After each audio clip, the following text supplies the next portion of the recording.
Je suis originaire de Montfermeil et j'ai grandi à Clichy-sous-Bois. Les médias, on connaît bien depuis 2005. Après les révoltes sociales, parce que les médias aiment bien jouer sur les mots. Émeute, révolte sociale, pour donner une étiquette à une certaine population. L'étiquette qu'on nous a collée n'est pas la même que les autres. C'est-à-dire quand les jeunes de banlieue se sont révoltés, on n'a pas dit que c'était une révolte sociale parce que c'est vraiment une classe sociale qui s'est révoltée entièrement. On a dit que c'était les jeunes racailles qui allaient tout brûler, des émeutiers et compagnie. Mais quand les pompiers allaient manifester sur Paris, on a dit les pompiers sont en colère. Quand les paysans sont allés manifester, on a dit les paysans sont en colère. On n'a pas dit que les paysans sont devenus des racailles, qu'ils allaient tout brûler, qu'ils allaient tout casser et compagnie. Et c'est ça que les médias ont construit autour de la banlieue. Et pour moi, un vrai journaliste, c'est une personne qui va vérifier ses sources et compagnie.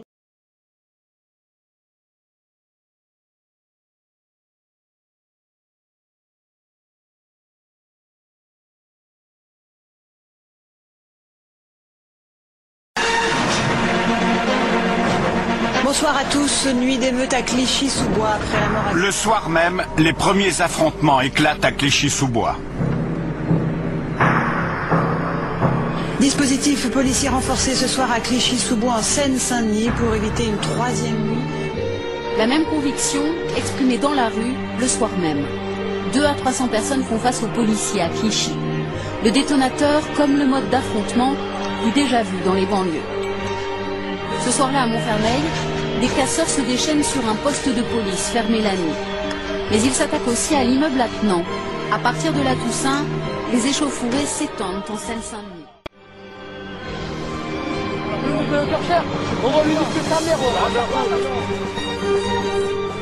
De simples agitateurs, mais ailleurs, des pillages en règle, comme à Évreux, avec des habitants effrayés. De la violence extrême aux simples dégradations, les multiples facettes d'un phénomène qui touche maintenant tout le pays. Regardez, on est où? On est à Jérusalem. Parce que là, c'est dans la montée de tir. Scène de violence. D'un côté, des groupes de jeunes armés de pierres, de cocktails Molotov et de barres de fer. Quelques balles réelles sont même tirées contre les policiers. De l'autre, les forces de l'ordre ripostent à coups de bombes lacrymogènes et de flashballs. Face à ces attaques, les policiers battent en retraite souvent pour éviter que les affrontements ne provoquent encore plus de drames. En quelques jours, les émeutes embrassent plusieurs villes.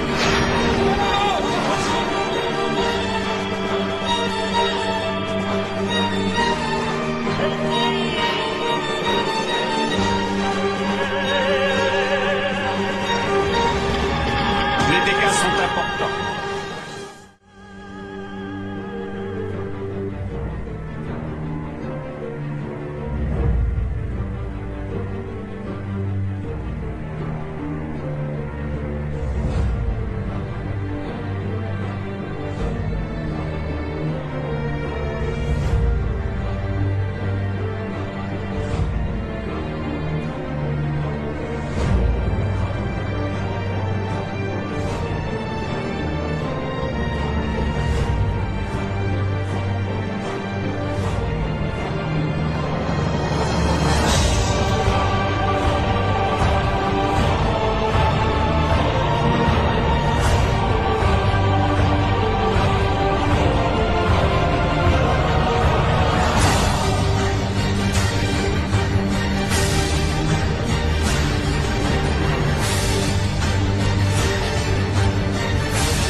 À des jeunes comme ça que vous croisez.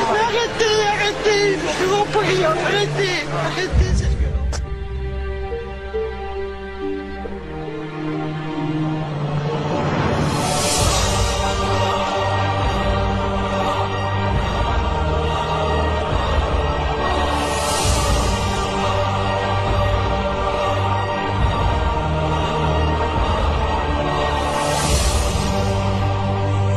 Le 5 novembre a épinay une nouvelle tentative de récupération. Une cérémonie a lieu en hommage au père de famille qui est mort sous les coups de 3 jeunes agresseurs ici, en prenant des photos des lampadaires.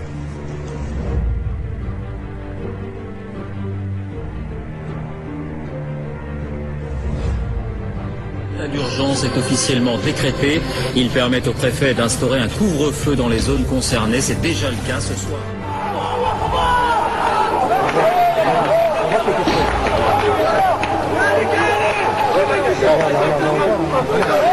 Allahu Akbar, cousin. On va les briser.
On n'a pas dit que c'était une révolte sociale parce que c'est vraiment une classe sociale qui s'est révoltée entièrement. On a dit que c'était les jeunes racailles qui allaient tout brûler, des émeutiers et compagnie. Mais quand les pompiers allaient manifester sur Paris, on a dit les pompiers sont en colère. Quand les paysans sont allés manifester, on a dit les paysans sont en colère. On n'a pas dit que les paysans sont devenus des racailles, qu'ils allaient tout brûler, qu'ils allaient tout casser et compagnie. Il est 19h et voici le journal. Bonsoir à vous. Une cinquantaine de tracteurs, mais entre 1500 et 3000 agriculteurs dans les rues de Toulouse aujourd'hui. Ils venaient essentiellement de ce qu'on appelle le bassin Adour-Garonne. Ils dénoncent la loi sur l'eau qui vise à réduire leurs prélèvements dans les rivières. Ils affirment que leurs besoins n'ont pas été pris en compte. Encore une fois, ils ont sorti les tracteurs pour faire beaucoup de bruit. Venus de 13 départements du sud-ouest, les agriculteurs ont défilé malgré les intempéries. Car pour eux, il y a urgence. L'objet de leur colère, cette fois, c'est l'eau et cette nouvelle loi qui leur impose de sévères restrictions sur les prélèvements, entre 30 et 70% de pertes. Une menace directe sur des milliers d'emplois, selon la FNSEA. Pour eux, la réforme ne tient compte ni de la situation réelle des cours d'eau, ni des efforts consentis par les agriculteurs en matière d'irrigation. Aujourd'hui, on met de l'eau avec parcimonie et on sait très bien la gérer. Avant toute chose, ce sont donc des ressources que ces irrigants réclament. En déversant du fumier devant le Conseil général, ils ont pointé du doigt l'incapacité des collectivités locales et de l'État de s'entendre sur des projets de retenue comme le lac de Charlas, dans une région touchée par un déficit d'eau récurrent. Très encadrés par un impressionnant déploiement des forces de l'ordre, les manifestants se sont dispersés dans le calme, non sans avoir exigé une entrevue avec le ministre de l'écologie de toute urgence.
c'est une personne qui va vérifier ses sources et compagnie.